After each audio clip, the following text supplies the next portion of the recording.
Hello, my dear students, good morning. Students, having completed the part number first in this chapter number 7th, the interview, let's start reading the second part in this lecture. Okay, we had dropped this the chapter. Because we were to learn the topic advertisement writing, and now since we have already completed the topic advertisement writing, so again we are here to restart it, and the second part is to be started. Part 2.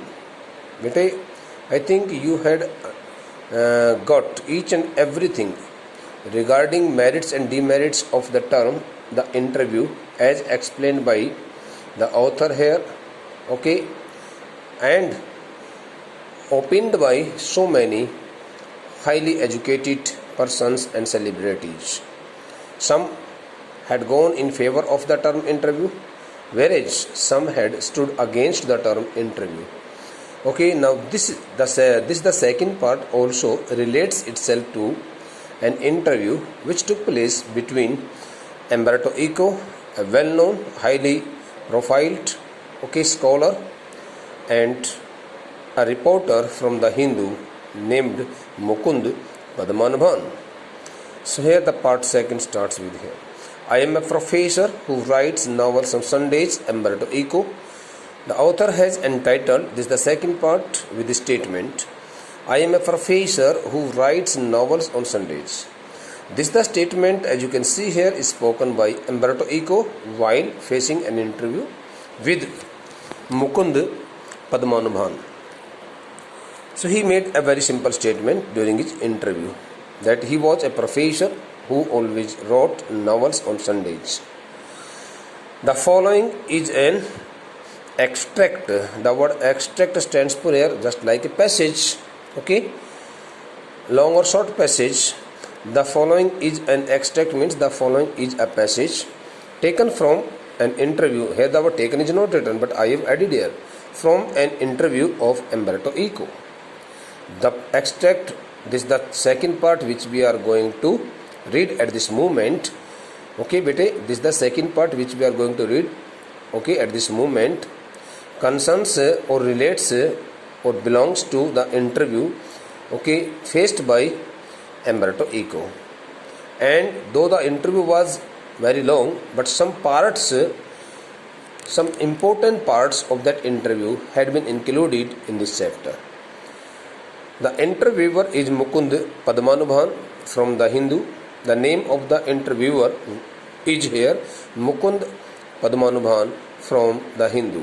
This is the person Mukund Padmanabhan, a well-known reporter from the Hindu, okay, held the interview or took the interview, not held but took the interview of Umberto Eco. Umberto Eco, a professor at the University of Bologna in Italy. Okay, the Umberto Eco, a professor at the University of Bologna in Italy, had already acquired a formidable means highly impressive, excessively impressive, highly impressive और excessively impressive, बेहद रूप से प्रभावशाली जिसको बोला जाता है हिंदी में, reputation as a scholar for his ideas on semiotics. Okay, the word semiotics refers to here the study of science, literary interpretation, and medieval okay, aesthetics before he turned to writing fiction. Now the author tells us here something about something related to the profile of the interviewee, Umberto Eco. Umberto Eco, who worked as a professor. Now here is the explanation beta which I am going to give you. In case you find any difficulty in understanding my explanation beta, you can write to me or you can also share your problem with me. Umberto Eco, who worked as a professor at the University of Bologna in Italy. Umberto Eco was a professor by his profession. Umberto Eco was a professor by his profession. He paid his services. He worked at Bologna in Italy. While working there as a professor, at the University of Bologna in Italy, he had got highly impressive reputation as a scholar. The word scholar stands for highly educated, well-talented person, for his ideas on semiotics. Since during his service period, he had also made some thesis, and he had made made his specialization, on the topic semiotics. The word semiotics stands for the study of science. So he had got popularity for his ideas on the topic semiotics. Literary interpretation. The word literary interpretation stands for the literary works. He had also written so many texts, so many books, whether the books were story books and whether the books were any other kinds of books, but he had written his views, he had expressed his opinions in different kinds of literary parts, different kinds of literary works. And medieval aesthetics before he turned to writing fiction. So by the time Umberto Eco turned himself or switched over himself to the field fiction, the word fiction stands for here the novels. So by the time he turned himself to write something about the fiction part of literature, and you may say something regarding the fiction part of literature, he had got his popularity in those all three fields. The first was semiotics, the second was literary interpretation, and the third was medieval aesthetics.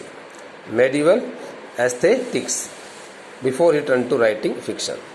Literary fiction, academic texts, essays, children's books. Now the works of Umberto Eco are described by the author here in this through this sentence. Literary fiction, academic texts, essays, children's books, newspaper articles. His written output is staggeringly large and wide ranging. Staggeringly means very broadly, largely, extensively. Literary fiction, academic texts, essays, children books. Literary fiction, academic texts, essays, children books, newspaper articles. His written output is staggeringly means मैंने बताया अभी बेटा exceedingly, large and wide ranging. So the works written by Umberto Eco include here literary fiction. He had written so many literary fictions, unreal stories, academic texts. He had also written so many academic texts concerning to the textbook of some classes, essays, children books, newspaper articles. His written output stands for material. Whatsoever Umberto Eco wrote by his pen, with his pen, he got popularity for all the works, whether it was the literary fiction, academic text, essays, children books, or something else. His written output is staggeringly large and wide ranging. His written material is really so much large and wide ranging. He has written on a wide range. He has written on a wide range of literary works and other fictional works also. In 1980, he acquired the equivalent of intellectual superstardom with the publication of The Name of the Rose, which sold more than 10 million copies. The year of 1980 was really a bolt from the blue for Umberto Eco, because he had never expected that he would get so much popularity on the basis of his written works on a single one book, The Name of the Rose, and that the novel had given him a very big height, and that the novel had also added a new feather, to his reputation. In 1980 वर्ष 1980 में he acquired the equivalent of intellectual superstardom, with the intellectual superstardom stands for a highly renowned popularized person in the field of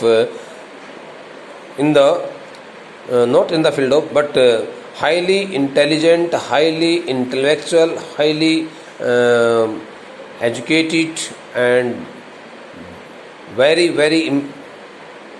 sensitive and impressive personality of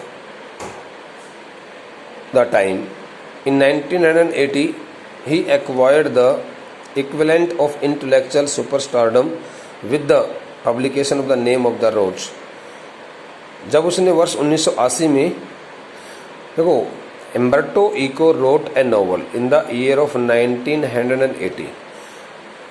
The name of that novel was The Name of the Rose, and that the novel got much popularity everywhere, wherever it was sold. On the basis of that single one book, he had got an unprecedented reputation and recognition in the world, which sold more than 10 million copies in one go. That the book had set a record sale of 10 million copies in one go, एक ही बारी में, और जो है ना 10 million 1 million copy जो है वो उसकी अपनी एक बारी में ही, और उस द नेम ऑफ द रोज नामक उस उपन्यास की, उस पुस्तक की उसकी बिक गई थी। इसलिए उसको बौद्धिक स्तर से एक बहुत बड़ा सुपरस्टारडम, एक बहुत बड़ा उस्ताद, उसको बौद्धिक स्तर से एक बहुत बड़ा एक्सीलेंट जो है ना व्यक्ति उसको समझा गया, भाई वास्तव में क्या कमाल का है ये। इस प्रकार की उसकी बड़ी तारीफ की गई चारों तरफ से। अब इंटरव्यू स्टार्ट होता है। Now first of all this the introductory part has helped us know about some important facts relating to the life profile of Umberto Eco and his recognition and his achievements also. Now the interview starts from here. Mukund. The English novelist and academic David Lodge once remarked when the interview began, so first of all Mukund read this the statement before Umberto Eco. क्या statement थी बेटा ये? The English novelist and academic David Lodge once remarked, I can't understand how one man can do all the things he does, he stands for Eco does.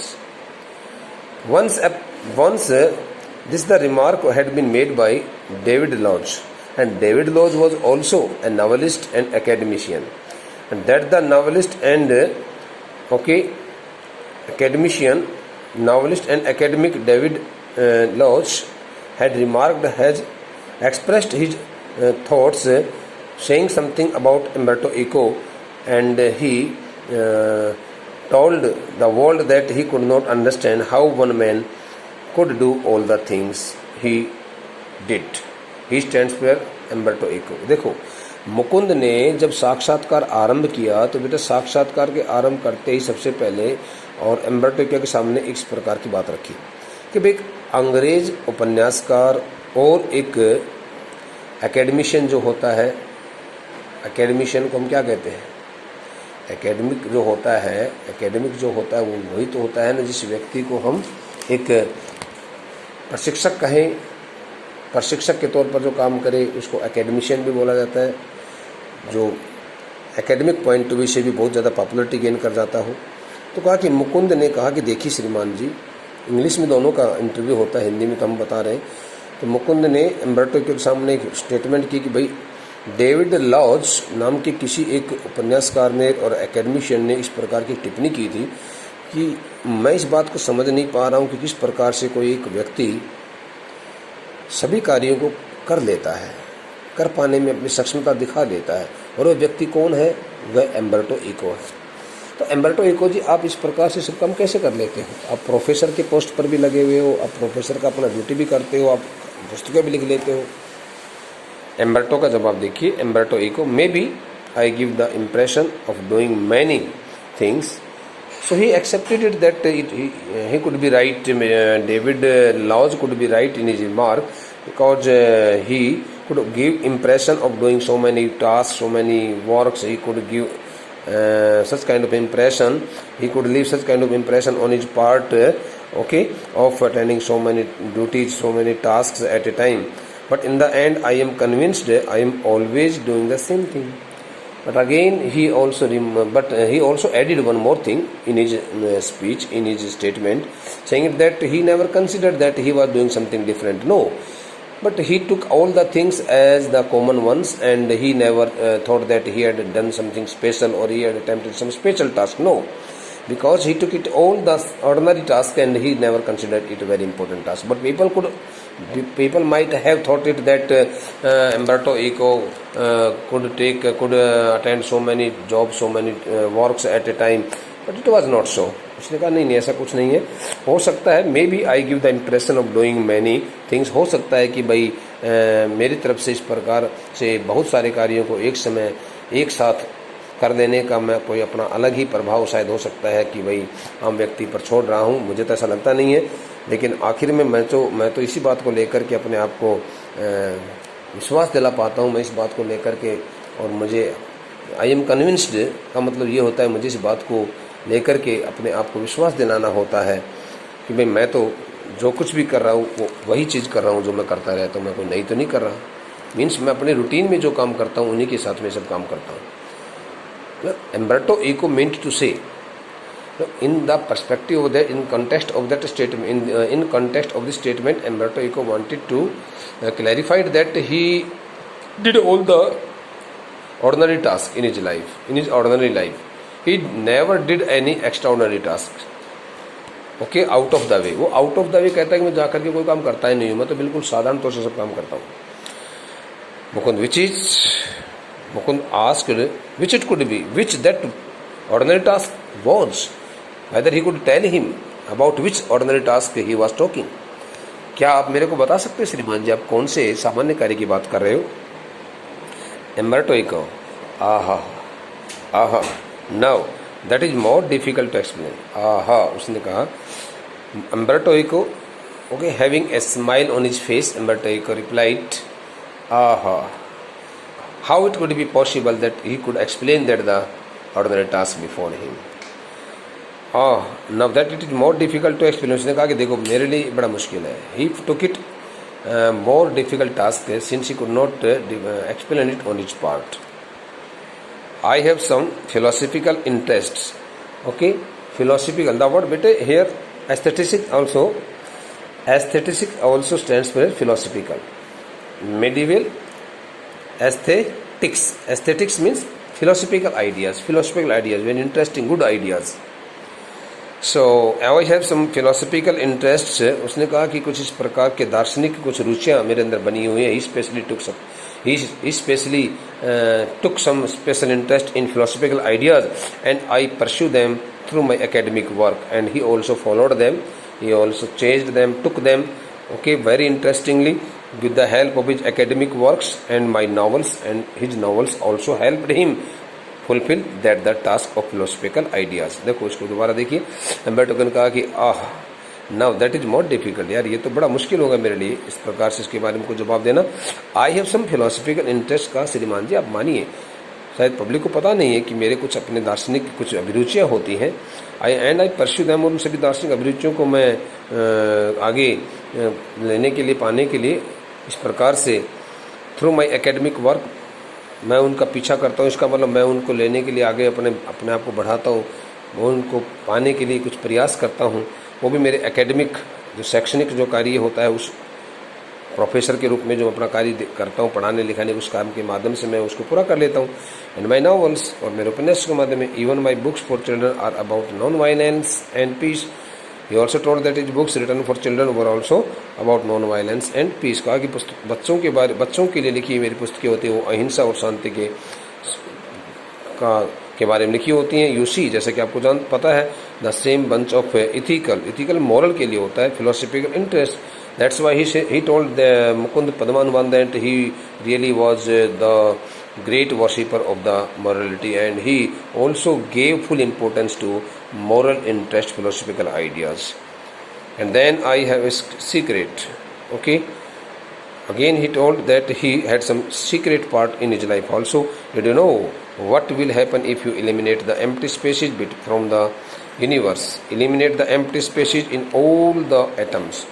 उसने कहा कि यदि तुम सारे जितने भी पार्टिकल्स इस दुनिया में हैं उन सभी से जहाँ जहाँ जिन पार्टिकल्स के बीच में, सब्सटेंस के बीच में जो गैप बना हुआ है, जहाँ जहाँ भी पूरे ब्रह्मांड के अंदर जहाँ जहाँ भी खाली स्थान पड़े हुए हैं उनको तुम दूर कर दो, हटा दो। Eliminate means abolish something permanently, okay, किसी चीज़ को एबोलिश अबेंडन कर देना, किसी को छोड़ देना, लैप्स कर देना।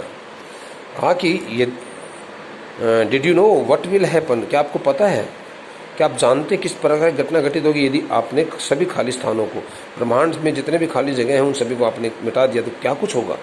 Eliminate the empty spaces in all the atoms, जितने भी एटम्स हैं उन सभी कण जितने भी हैं, आणविक कण जितने भी हैं, उन पार्टिकल्स से आप यदि अपने उन पार्टिकल्स के बीच में भी जो खाली स्थान है उन सभी खाली स्थानों के बीच में यदि आपने स्थानों को हटा दिया, तो परमानेंटली हटा दिया, तो क्या कुछ घटना घटित होगी। कहीं आपने सुना है, the universe will become as big as my fist. वो कहता है पूरा ब्रह्मांड, बिल्कुल ये पूरा ब्रह्मांड, ये पूरा विश्व बिल्कुल मेरी अपनी मुट्ठी के समान बन करके रह जाएगा। इसका एक्सपेंशन नहीं होगा, ये बिल्कुल सिमट जाएगा। यदि इन एम्प्टी स्पेसेस को हम यदि मिटा देते हैं तो ये पूरा ब्रह्मांड जो है, इसकी साइज, इसकी शेप मेरी मुट्ठी के समान बन जाएगी, इससे बड़ी नहीं बन पाएगी। बेटे, the next part will be discussed bye in the next lecture. Thank you.